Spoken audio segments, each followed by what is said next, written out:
June 6, 1944.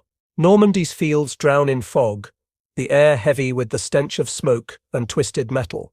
A lone church bell clangs, then falls silent, swallowed by the growl of tank treads slicing through the mud.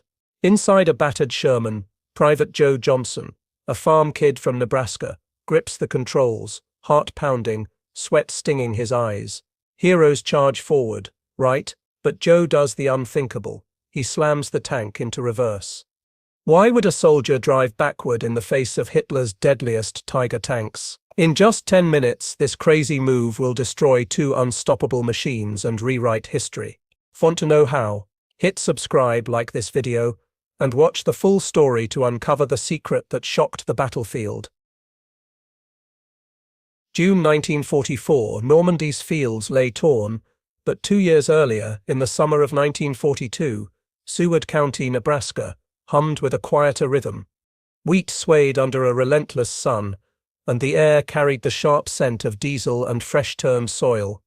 On a small farm, 22-year-old Joe Johnson knelt beside a battered John Deere tractor, his hands blackened with grease. His father Sep's voice steady in his ear.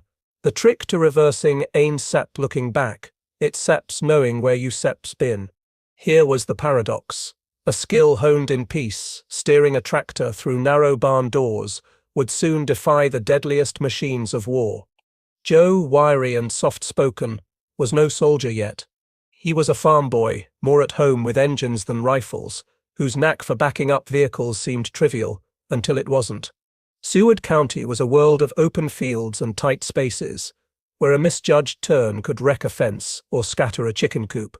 Joe mastered the art of reversing early, guiding heavy machinery with a precision that baffled his neighbors. He could thread a tractor through a needle's eye, his mother Clara Johnson later wrote in a letter to her sister. By 1941, he'd spent years studying how wheels gripped dirt, how weight shifted on uneven ground. He didn't just drive, he felt the machine, its groans and shudders telegraphing every rut and stone. This wasn't showmanship, it was survival, born from a boy who'd seen too many broken axles from reckless haste. His father's mantra echoed, "Know where you've been, and you'll never get lost." When Joe enlisted in 1942, he carried this instinct with him. The US Army needed tank drivers, and Joe, with his mechanical mind, seemed a natural fit. The M4 Sherman tank, weighing 33 tons and powered by a 400-horsepower engine, was a beast compared to his tractor, but its principles were the same: leverage, terrain, control. Yet Joe's obsession with reversing puzzled his peers. In the fields of Nebraska, he'd learned to read the ground backward, to anticipate obstacles without turning his head. It was a skill no military manual taught, dismissed as quirky at best, cowardly at worst. Joe didn't talk much, recalled Private Tom Hargrove, a fellow recruit, in a 1945 memoir. But you see him practicing, backing up that tractor like it was a dance, while we were all racing forward. This quiet precision set Joe apart, but not in the way heroes are made, at least, not yet. In Seward, he was no warrior, no brash leader, shouting orders. He was the kid who fixed engines at dusk, who memorized gear ratios while others played cards. The irony was stark.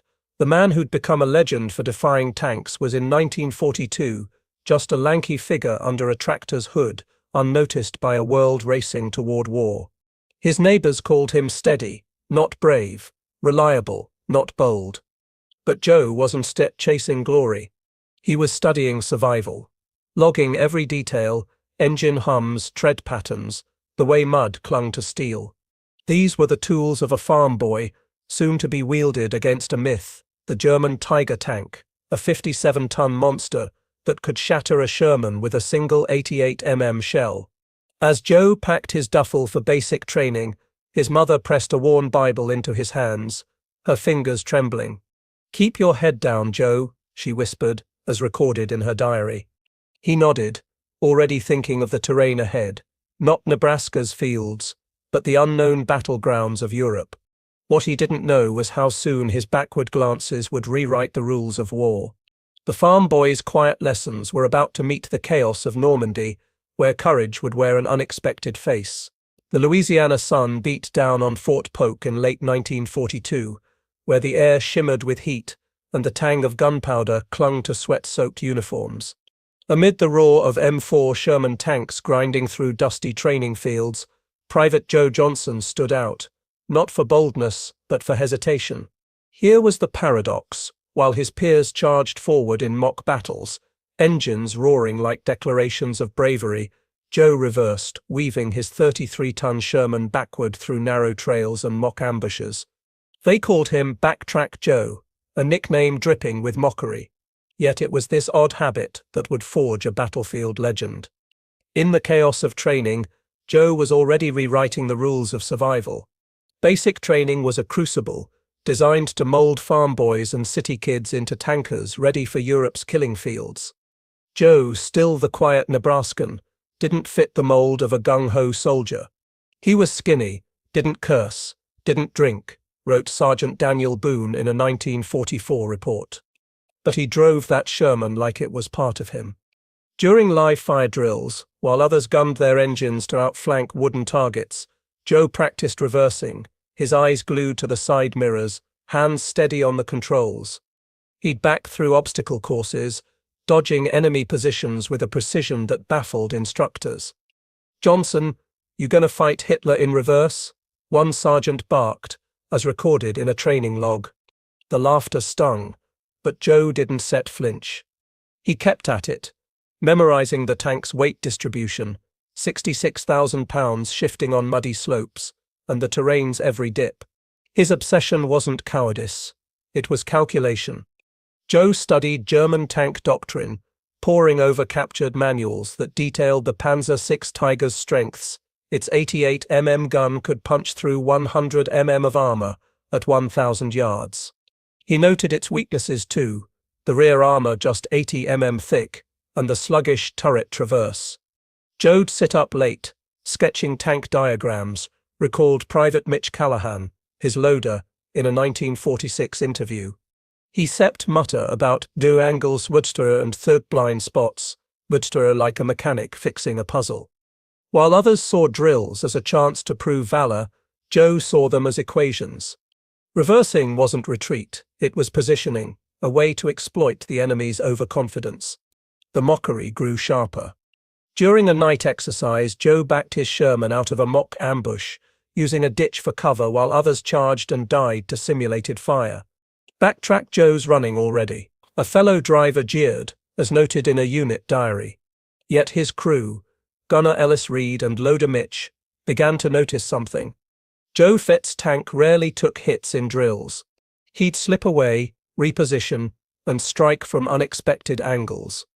By late 1942, his unit had logged 120 hours of live-fire training, and Joe's crew had the lowest casualty rate in mock battles.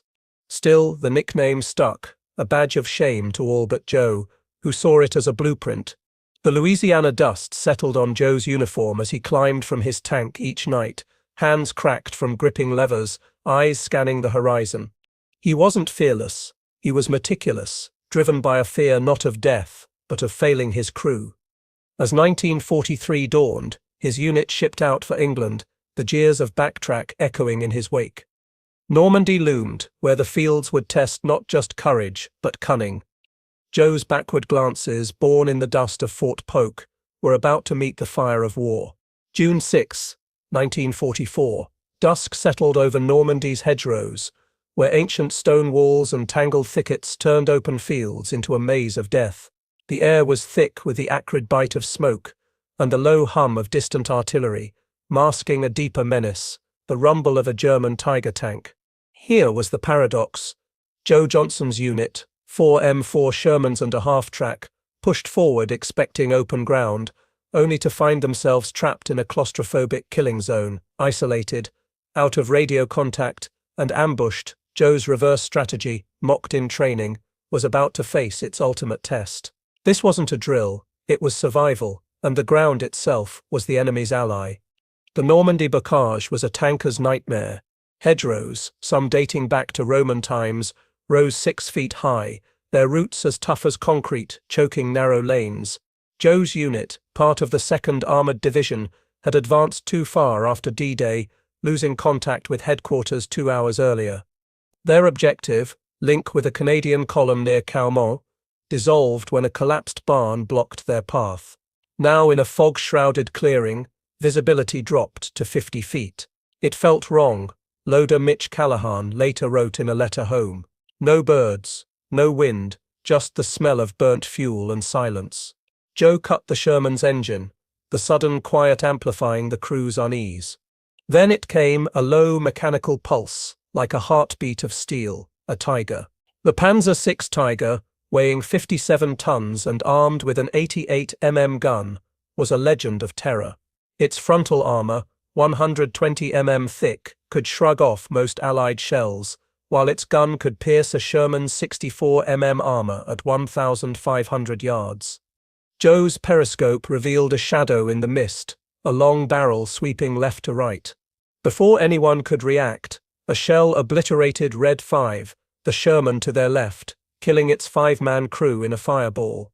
The blast rocked Joe's tank, showering it with dirt. "That's no artillery," Gunner Ellis Reed shouted, as recorded in his 1945 memoir. The crew scrambled, main gun jammed, hatch stuck, panic rising. Mitch yelled, "Joe, move forward, now." But Joe's eyes flicked to the terrain behind a muddy slope, uneven but open, leading to a sparse tree line. He didn't charge or flee. Instead, he shifted into reverse. The Sherman lurched backward, treads chewing earth, engine roaring like a beast roused from sleep. "What the hell, Joe?" Mitch screamed, gripping the hull. Joe stayed silent, hands steady, mirrors guiding him through the fog. The Tiger pivoted, its gun tracking the expected path forward. Joe's move defied every instinct, every manual. He wasn't running. He was repositioning using the smoke and Red 5's wreckage as cover. The crew's fear mingled with the stench of diesel and sweat, each jolt of the tank, a reminder of the Tiger's lethal aim. Another shell screamed past, cratering the ground where they'd been seconds before. Joe's mind raced, recalling the Tiger's rear weak point, 80mm armor, vulnerable to a 75mm armor-piercing round. He'd studied this in Louisiana, sketching it in the margins of manuals. Now in Normandy's chokehold, that knowledge was his weapon. The fog thickened, the ground sloped, and Joe's backward gamble began to take shape. What came next would turn a farm boy's quirk into a battlefield myth, as the Tiger's shadow loomed larger, unaware it was being outmaneuvered. The fog in Normandy's hedgerows swirled thicker, a grey shroud laced with the bitter stink of cordite and smouldering steel. Inside Joe Johnson's Sherman, the air was stifling, heavy with the heat of the engine and the crew's ragged breaths. Here was the paradox. While the German Tiger tank, a 57-ton behemoth, stalked forward with predatory confidence, Joe drove backward, turning retreat into a trap. His crazy reverse strategy, born in the dust of Nebraska, was about to claim its first victim. In 10 heart-pounding minutes, Joe would rewrite the rules of tank warfare, proving that courage could wear the face of caution. The Sherman's treads clawed through the muddy slope, each jolt rattling bolts loose in the cramped hull. Joe's hands, slick with sweat, gripped the controls, his eyes locked on the side mirrors. The Tiger's silhouette loomed through the haze, its 88mm gun sweeping for a target. Seconds earlier, another shell had torn through the space where Joe's tank had been, shattering a hedgerow into splinters. "Joe, you're insane," loader Mitch Callahan shouted, as recorded in a 1946 oral history. But Joe's focus was unshakable, reading the terrain like a farmer reads soil. The slope gave way to a shallow dip, partially shielded by Red 5's burning wreckage. He angled the Sherman left, using the husk as a shield. Joe's strategy hinged on psychology as much as mechanics. German tank doctrine, which he'd studied obsessively, favored aggressive advances, assuming allies would either charge or flee. By reversing, Joe broke the script, sowing confusion. The Tiger's commander, likely peering through his cupola, would see a Sherman retreating, prey, not predator. But Joe knew the Tiger's weakness. Its rear armor, just 80mm thick, was vulnerable to the Sherman's 75mm armor-piercing round, which could penetrate up to 90mm at close range. Armor piercing, now, Joe barked. Mitch slammed a shell into the breech, hands shaking but steady. Gunner Ellis Reed, sweat streaking his face, cranked the turret, fighting its sluggish gears. The Tiger advanced, its treads grinding with a deep, menacing rumble that vibrated through the Sherman's hull. Joe reversed further, luring it onto the slope. The German crew, emboldened by their tank's reputation, pressed forward, exposing their rear as they angled to track the fleeing Sherman. Joe saw it, the moment the Tiger's back end tilted into view, engine deck glinting faintly in the firelight. "Stop!" he shouted. The Sherman halted, mud splashing against its scarred armor. "Turret, 9 o'clock. Ellis swung the gun, aligning the sight. "Loaded," Mitch called. Joe exhaled, his voice steady. "Take the shot." The cannon roared, the recoil shaking the tank like a thunderclap. Smoke choked the interior, stinging their eyes. Through the periscope, a fireball bloomed where the Tiger's rear had been, a direct hit. The shell punched through, igniting the engine compartment. A second explosion followed, as the Tiger's 80 rounds of ammunition cooked off, sending shards of steel hissing into the fog. "We got it," Ellis gasped, voice raw, as recorded in his memoir. The crew sat stunned, the silence broken only by the crackle of flames. Joe didn't celebrate. He watched the burning wreck, already calculating the next move. One Tiger was down, but the battlefield was far from quiet. The radio crackled with desperate calls from a pinned-down Canadian convoy. Another Tiger was out there, hunting. Joe's crew, still reeling, looked to him. His backward gamble had worked, but the cost of victory was about to rise. Destroying a Tiger was no small feat. In June 1944, Allied forces lost 314 Shermans to German tanks, while Tigers were notoriously hard to kill. Joe's plan relied on the same logic that felled the first Tiger: exploit the enemy's arrogance. The Germans, expecting a frontal assault or retreat, wouldn't anticipate another backward maneuver. It was a weakness he could use if he positioned right. "We start not charging," Joe said, eyes on the mirrors. "We start back into the orchard, look like stragglers." Ellis, wiping sweat from his brow, nodded. "You start nuts, Joe, but I start in." The Sherman rolled backward, treads crunching over fallen branches. The smell of charred apple trees seeped through the vents. Joseph's reverse maneuver wasn't just tactical. It was psychological warfare, making the Sherman seem panicked, broken, a lure for the Tiger to pursue. "They think we stirred running," Joe murmured, as recorded by Ellis in his memoir. "Let's stirb." Through the fog, the second Tiger's silhouette emerged. Its gun was trained on the Canadian convoy, stalled 300 yards away. Joe backed the Sherman down a shallow ridge, using the orchard's gnarled trees for cover. The tank's 400 horsepower engine groaned, its treads sinking into the mud. Every second felt like an eternity. The crew braced for a shell that could tear through their 64mm armor like paper. Joe's gamble was clear: make the Tiger overextend, expose its rear, and strike. But the battlefield was alive with danger. Artillery rumbled in the distance. The Canadians' tracer fire lit the mist. As Joe positioned the tank, the second Tiger began to turn, its barrel glinting. The moment of truth was seconds away, and Joe's crew hung on his next move. The crew's tension was palpable, each creak of the hull a reminder of the Tiger's lethal reach. Mitch loaded another armor-piercing round, his blistered hands trembling. Ellis kept the turret trained, fighting the gun's sluggish hydraulics. Joe studied the terrain through his periscope, a valley road flanked by scorched orchards. Visibility was barely 50 yards in the fog. He knew the Tiger's turret turned slowly, taking 60 seconds to rotate 180 degrees. Normandy's dusk deepened, the air thick with the sour tang of burning fuel. The faint coppery scent of blood hung heavy. Inside Joe Johnson's Sherman, the crew's breaths were shallow. Their faces were streaked with grime and disbelief. The paradox was stark. Moments after destroying a German Tiger, a machine deemed invincible, Joe's unorthodox reverse tactic had turned his crew from prey to predators, yet fear still clung to them like damp wool. The wreckage of the first Tiger blazed in the fog, its 57 tons reduced to twisted metal. A second Tiger prowled nearby, its 88mm gun hunting the Canadian convoy Joe's unit was meant to save. Trust in Joe's crazy reverse strategy was growing. The cost of defying death was about to test their resolve. The Sherman's interior vibrated with the engine's low growl. Its steel walls were slick with condensation. The crew, Mitch Callahan, loader, and Ellis Reed, gunner, watched Joe. His hands were steady on the controls, despite the chaos. "I thought we were dead," Mitch later wrote in a 1946 letter. But Joe looked like he was driving to church, calm as hell. The radio crackled with a broken voice. Unit Bravo pinned down Tiger in the tree line. Joe grabbed the mic, his voice flat. "One Tiger down, moving to support." The Canadian voice hesitated, as if doubting the report. The Normandy orchard was a graveyard of twisted apple trees.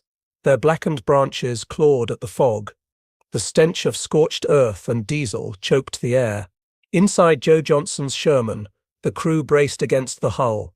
The tank's steel vibrated with the strain of reverse gears. Here was the paradox. Joe, mocked as Backtrack Joe for shunning the charge of heroes, now hunted a second Tiger tank by retreating. He turned the Sherman's weakness into a weapon. The German beast, its 88mm gun trained on a battered Canadian convoy, loomed just beyond the ridge. It was unaware that Joe's calculated backward dance was about to end its reign. In these fleeting moments, a farm boy's instinct would shatter a myth. Joe guided the Sherman down the ridge, treads ground through mud, the engines roar a low pulse in the crew's chests. Visibility was near zero, the fog a curtain pierced only by the faint glow of tracer fire. The Tiger, 57 tons of steel and menace, angled its gun toward the Canadians, oblivious to the Sherman creeping behind. Joe's strategy was precise: make the tank look like a fleeing straggler. This baited the Tiger to pivot and expose its rear armor, 80mm thick, a rare vulnerability. "Almost there," Joe whispered, his voice steady, despite the blood pounding in his ears. Gunner Ellis Reed noted this in a 1945 memoir. Loader Mitch Callahan, hands raw from loading, slammed another armor-piercing round into the breach. "Ready," he barked. The Sherman's mirrors showed the Tiger's turret shifting. Its commander was likely scanning for the convoy's retreat. Joe's knowledge, gleaned from months studying German manuals, told him the Tiger's turret took 60 seconds to fully rotate, a lifetime in battle. He backed the tank slowly, deliberately, between tree stumps. The hull scraped bark with a sound like cracking bones. The Canadians, 300 yards away, were losing ground. Their convoy of 12 vehicles had already lost 3 to the Tiger's fire, per a 1944 after-action report. Joe's crew felt the weight of those lives, the air thick with sweat and tension. "Ellis, turret at 10 o'clock, Joe said. His eyes flicked between mirrors and terrain. The Tiger pivoted, its rear engine deck glinting faintly as it adjusted to track the convoy. Joe saw the opening. "Stop!" he shouted.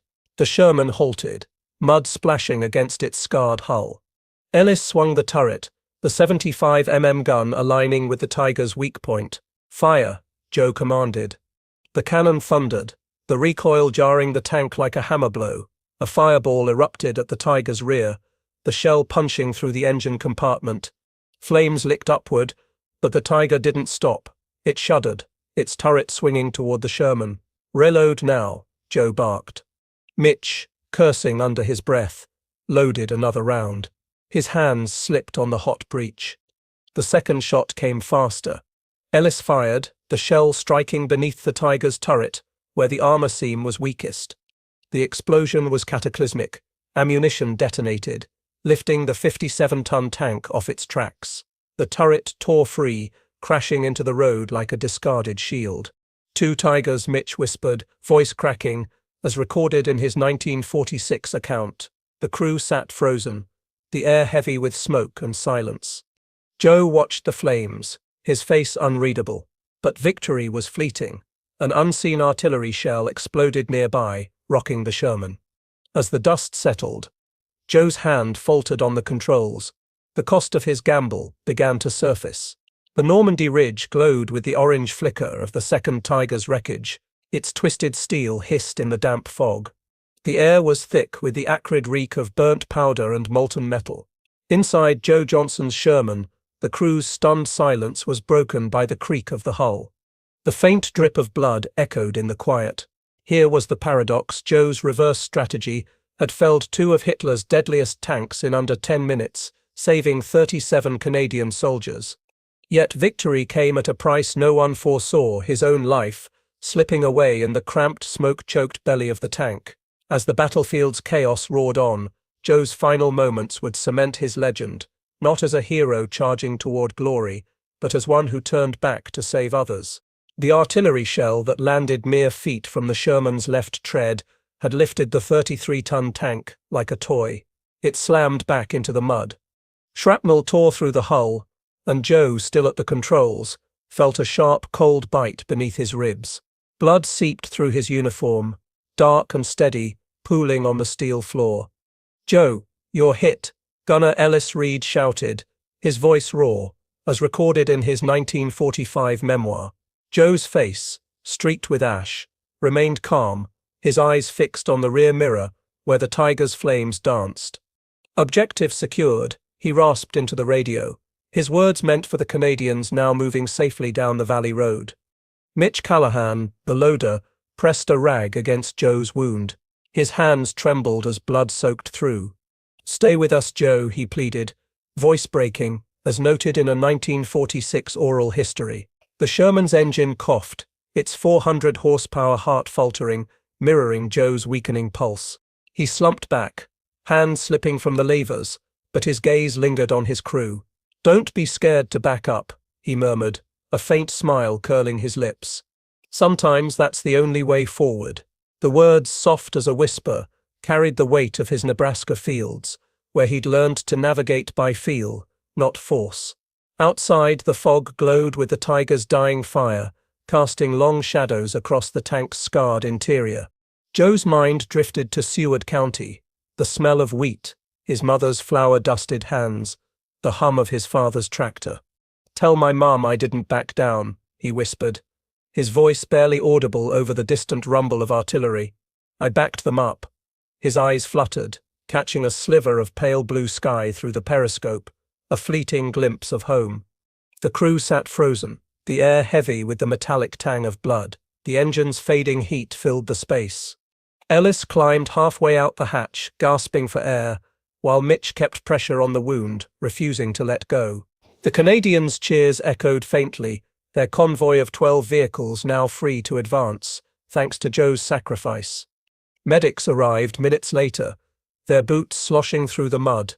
They found 2 shaken soldiers and 1 still driver. His hands rested on the controls, as if ready to shift gears one last time. They covered Joe with a tarp, chalking his name on the Sherman's hull. Private Joseph R. Johnson, killed in action. The battlefield's chaos didn't pause, but in that moment Joe's crew knew the truth. This wasn't retreat, it was defiance, etched in blood and steel. As the medics carried him away, the ridge grew quiet, but Joe's story was far from over. The Normandy fog lifted slowly. It revealed a scarred landscape where wildflowers would one day reclaim the churned earth. In June 1944, the air still carried the bitter sting of smoke and loss. Joe Johnson's Sherman sat silent, its treads frozen in the mud. It was a testament to a farm boy who turned retreat into triumph. Here was the paradox: a man mocked for going backward became a legend for saving lives. His crazy reverse strategy echoed beyond the battlefield. It reshaped how soldiers faced fear. Joe's death left a void. His actions rippled through the war, proving that courage could be quiet, calculated, and devastating. This wasn't propaganda, it was reality, and it changed everything. 2 weeks later, under a gnarled apple tree near Calmont, Canadian soldiers buried Joe. His grave was marked by a wooden cross, and his helmet rusted from rain. No grand ceremony followed, only the wind's low hum and the scrape of shovels. Yet his story spread like wildfire. They said he killed 2 tigers in 10 minutes, driving backward the whole time, a Canadian lieutenant wrote in a 1944 report. It noted the 37 lives saved and the counter-offensive sparked by Joe's actions. The Silver Star, awarded posthumously, cited extraordinary tactical improvisation. But to his crew it was simpler. Joe didn't set fight for medals, Gunner Ellis Reed wrote in his memoir. He fought for us. Back in Seward County, Nebraska, a local paper ran the headline, "Farm Boy Turns Tide in France." They were unaware that Joe's mother, Clara, hadn't yet received the telegram confirming his death. Joe's tactic, born in the fields of Nebraska, didn't die with him. It was honed in Louisiana's dust. By late 1944, Allied tank crews began practicing reverser drills. They used smoke and terrain to bait German tanks into exposing weak points. A 1945 U.S. Army report documented 47 instances of Sherman's targeting Tiger rear armor. The tactic was traced back to Joe's unit. His nickname, the Reverser, became shorthand among tankers for bold, unorthodox thinking. "We didn't call it strategy," loader Mitch Callahan recalled in 1946. "We called it Joe." The burned-out hulks of the two Tigers, photographed by a war correspondent, showed charred maps. They marked Allied retreat lines Joe had disrupted, proof of his impact. The war ground on, but Joe's legacy widened. It grew from a single ridge to the broader fight against tyranny. His story wasn't about charging toward glory. It was about turning back to protect others. A lesson was carved into a stone marker, later placed at his grave. Private Joseph R. Johnson. He did not retreat. He reversed the odds. Once a year, a Canadian veteran returned, leaving a bottle of bourbon on the stone. It was a silent nod to a man who stopped fear from winning. They had come to Normandy as soldiers. They left as students of a courage that didn't shout but endured. In the end, Joe's greatest weapon wasn't his tank. It was his refusal to let fear dictate his path. Sometimes the bravest act is to pause, to turn, to see what others miss. His story asks us, when the world demands you charge forward, would you dare to reverse? Joe Johnson's tale began in a Nebraska field, where a tractor's hum taught him to navigate by instinct. It ended on a Normandy ridge, where his backward gamble saved 37 lives and broke the myth of the Tiger's invincibility. His legacy, etched in mud and fire, reminds us that heroism isn't always a charge toward glory. Sometimes it's a deliberate step back to protect what matters. From one man's sacrifice, a nation's resolve grew stronger. It proved that even in war's chaos, a single choice can shift history. Courage, like Joe's Sherman, often moves in unexpected directions.